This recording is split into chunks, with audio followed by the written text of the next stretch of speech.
My name is Kaylee Fraser. I was the British citizen who attended and photographed the Argallya last year in Colombo. I spent time at the protest site and in good faith in supporting the Sri Lankan people who I witnessed being violently attacked and harmed at the hands of this government. I used my social media to publicize what I witnessed and what was happening here. I subsequently have had my visa cancelled, revoked. I had a valid visa until March of this year, and last August it was taken from me. My passport was seized, my house was raided, more property of mine was seized. Property of a friend of mine was also seized. That's still not been returned, all because I was accused of sharing negative content with the Sri Lankan government into disrepute. I challenged this in the Court of Appeals. The court held that the Controller of Immigration has unfettered discretion in such matters. This was then escalated to the Supreme Court because there is no such unfettered discretion of the Controller of Immigration.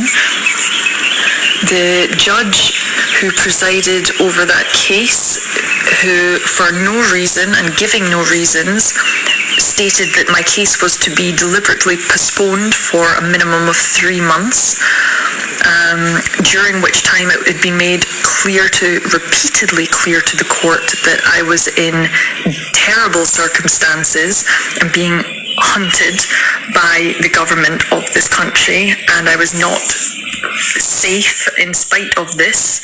This judge still decided that my case was not to be heard for a minimum of 3 months. This was then again challenged, again postponed, continuing a violation of my fundamental rights.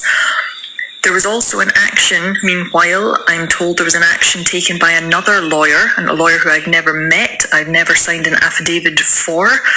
My counsel was informed that this person has submitted documents to court on my behalf, allegedly on my behalf.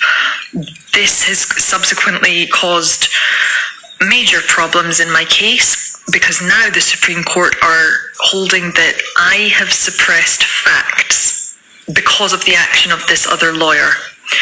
I want to make it very clear that I have full and complete confidence in my counsel. I have been made aware today that there is a campaign in the media being started against Mr. Nagananda, and I am beyond disgusted to see this. I am very disappointed that such a honourable and good man, a man who has dedicated his life and sacrificed much to defend the rights of the people of this country, is being treated in such a way. I'm disgusted and disappointed that I have been treated in such a way.